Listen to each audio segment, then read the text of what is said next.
an admirer of our son. Probably say something polite, like, only if you want us, but One choice, one moment, and everything changes forever. Episode 9 isn't just another step toward the finale. It feels like the exact point where fate either saves Jaime Fraser or finally takes him away. The story now stands on a knife's edge. On one side, the war is calling louder than ever. The Battle of King's Mountain is no longer a distant threat. It's right there, waiting. And on the other side, something far more personal is unfolding. Lord John Grey is gone, taken, betrayed, and left in the hands of someone who cannot be trusted. And the worst part is, the people who care about him the most are only just starting to realize how serious this is. What makes this moment powerful is not just the danger, it's the timing. Jaime has just started to rebuild something fragile with William. That emotional distance, that anger, that confusion, it was finally beginning to settle. And now, before anything can fully heal, they are both thrown into a situation that demands action, not words. This is where everything shifts. Because saving Lord John Grey is not just about loyalty, it's about proving what kind of men they really are. Jaime is not the kind of man who walks away from a debt. And he certainly is not the kind of man who ignores someone like Lord John Grey, someone who has sacrificed so much over the years. But the problem is, going after him now could mean stepping away from the battle at the worst possible moment. And that decision, that impossible choice, is what defines Episode 9. At the same time, William is standing at a crossroads of his own. For so long, his anger has shaped every decision he made. But now things are different. He has seen the truth. He has faced Jaime not just as a soldier, but as a son facing a father he never truly understood. And now, with Lord John Grey in danger, William has a chance to act. Not out of anger, but out of respect, even love. This is where the tension becomes something deeper. Because if Jaime and William choose to go after Lord John Grey, it won't just be a rescue mission. It will be a test of trust, a test of courage, and most importantly, a test of whether their bond can survive under real pressure. Because this time, they are not standing on opposite sides anymore, they are walking into danger together. But the danger surrounding Lord John Grey is not simple. This isn't just a kidnapping, it's a betrayal that cuts deep. The man behind it knows exactly how to manipulate emotions, how to break trust, how to use love as a weapon. And that makes this situation far more unpredictable than a battlefield. Because in war, at least you know who your enemy is. Here, the lines are blurred. While all of this is building, the war itself continues to close in. The pressure on Jaime grows heavier with every passing moment. Benjamin Cleveland's presence alone changes the tone of what's coming. He is not a man who waits. He pushes, he forces decisions, and he drags others into battles they may not be ready for. And Jaime knows this. He understands that once he commits, there may be no turning back. And yet, despite all this chaos, there's another layer quietly forming beneath the surface. Something that doesn't involve swords or armies, but could change everything just as much. Claire is watching all of this unfold, and she knows better than anyone that some events feel different. As if time itself is starting to shift again. Because in this world, war is never just war. Every choice connects to something bigger. Every life is tied to another across time. And Episode 9 begins to make that very clear. The question is no longer just, what will happen next? The real question is, who will survive what's coming? The closer we move toward the battle, the more it feels like fate is quietly rewriting the rules. Because Episode 9 is not just about war or rescue anymore. It's about something far more unsettling. The sense that even the past, something that always felt fixed, is no longer completely certain. At the center of this growing mystery is Claire. She has seen things that no one else can truly understand, and once again, she begins to feel that strange pull, the kind that only appears when time itself is about to interfere. The moment with the blue light still lingers. It wasn't normal. It wasn't something that should have happened. And yet it did. A life was brought back when it should have been lost. And in a story like this, actions like that always come with consequences. That's where the uncertainty begins to grow. Because if one life can be saved, then what about another? What about Jaime? This is where the emotional weight of Episode 9 becomes almost overwhelming. There is a strong feeling that Jaime's fate is moving towards something final. Not in a simple, predictable way, but in a way that feels earned, almost unavoidable. The kind of ending that would break everything, and yet somehow complete his journey. And if that moment comes, it won't just be about loss. It will be about what happens after. There's a growing possibility that if Jamie falls during the Battle of King's Mountain, that won't be the end of his story. Because now, the show has already hinted at something bigger. Something beyond life and death. Claire's connection to time is not just about traveling anymore. It's about understanding it, maybe even bending it. If Jamie does die, there's a real chance that Claire could be forced into her most difficult decision yet. To accept fate, or to fight against it. And if she chooses to fight, the blue light might return. But this time it won't feel like a miracle. It will feel like a risk. Because changing something that big could have consequences far beyond one life. At the same time, another emotional layer begins to build. One that feels deeply personal and almost haunting. The possible return of figures from Jamie's past. Not as simple appearances, but as something more symbolic.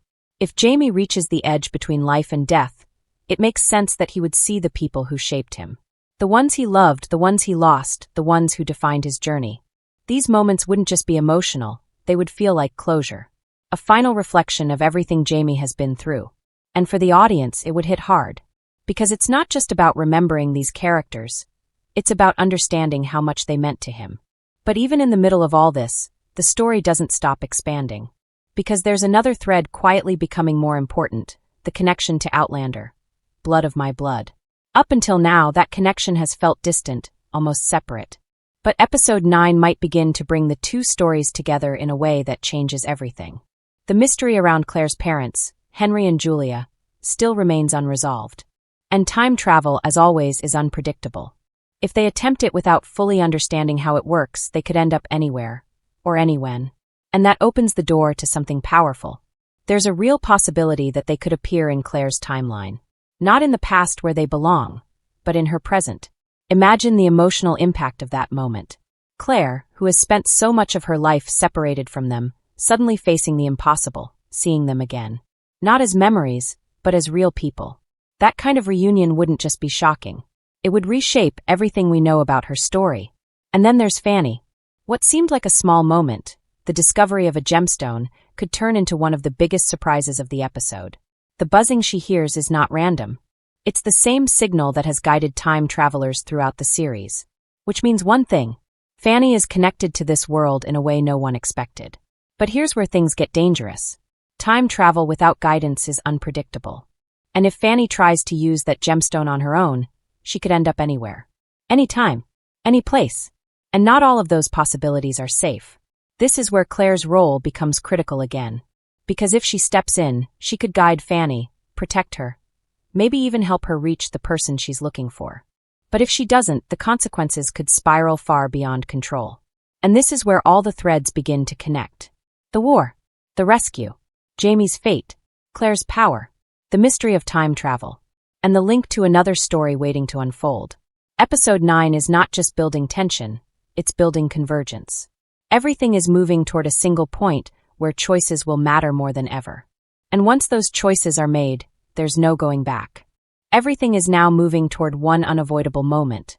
The point where every decision made so far finally collides with consequences that cannot be undone. Episode 9 doesn't feel like a step forward in the story anymore.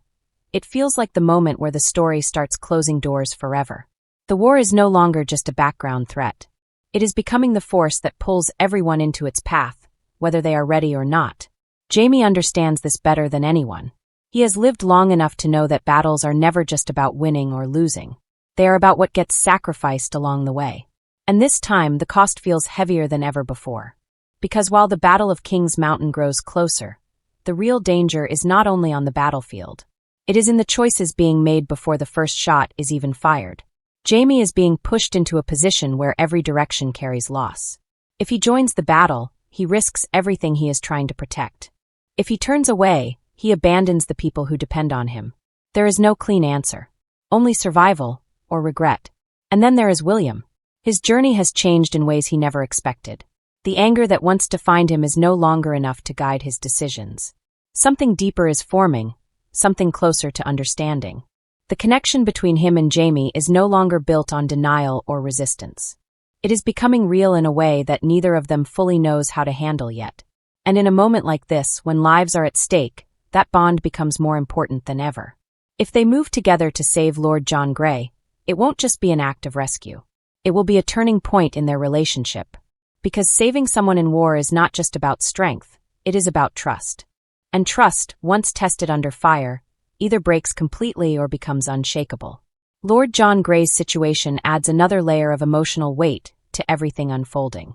His betrayal is not just political or strategic, it is deeply personal. Being deceived by someone he cared for has left a wound that cannot be ignored. And yet, even in captivity, his presence still holds influence. Because Lord John Grey is not just a victim in this story. He is a key that could shift the outcome of what is coming. If Jaime and William reach him in time, it could change the entire direction of the battle. Not just through strategy, but through loyalty. Because in moments like these, alliances are not built in meetings, they are forged in rescue. And that is where the story begins to hint at something even larger. There is a growing sense that the battle itself may not unfold in a straightforward way. External help, unexpected alliances, and impossible timing all seem to be converging. It is as if the story is preparing for a version of events where survival depends not just on strength, but on timing that feels almost unnatural. That is where Claire's presence becomes even more important. Her connection to time has already crossed boundaries that should not have been crossed. The use of the blue light is no longer just a mystery. It is a warning. Something has been altered. Something has been pushed beyond its natural limit. And in stories like this, balance always demands repayment. So when the idea of Jaime's possible fate begins to surface, it doesn't feel random. It feels like a consequence that has been building in the background for a long time. If he falls in battle, it would not just be tragedy, it would be a fracture in the timeline itself. And that opens the door to something even more unsettling. Because if Claire has already changed one outcome, what stops her from trying again? And if she does, what does it cost this time? This is where the emotional core of episode 9 becomes almost unbearable. Love is no longer just emotional support between characters. It becomes a force that actively fights against fate. Claire is not just witnessing events anymore. She is being pulled into them in a way that forces impossible decisions. And then, layered on top of all of this, comes the expansion of the universe itself through Outlander. Blood of my blood. The connection between timelines is no longer theoretical. It is beginning to feel like something that will actively shape what comes next. The uncertainty around Henry and Julia still lingers, but episode 9 pushes that uncertainty into something more dangerous. Because if they do travel without control, without understanding the rules of time, then their arrival could disrupt everything. Not just Claire's past, but her present. And that possibility alone changes the stakes completely. If Claire is reunited with them, even briefly, it would not just be emotional, it would be destabilizing. A reunion like that could reshape her choices going forward. It could influence how she sees time, how she uses it, and what she is willing to risk. Meanwhile, Fanny's role continues to grow in ways that feel unpredictable. The gemstone she discovered is no longer just an object. It is a doorway. And once that kind of power is in motion, it rarely stays controlled. Her desire to reach someone she lost is understandable, but time travel does not respond to emotion. It responds to precision. And without it, the outcome is always uncertain. That uncertainty is what makes episode 9 so intense. Every character is reaching for something: rescue, reunion, understanding, survival. But none of them can fully control what happens next. And that is the real shock of this episode. Not a single twist, but the realization that everything is already in motion.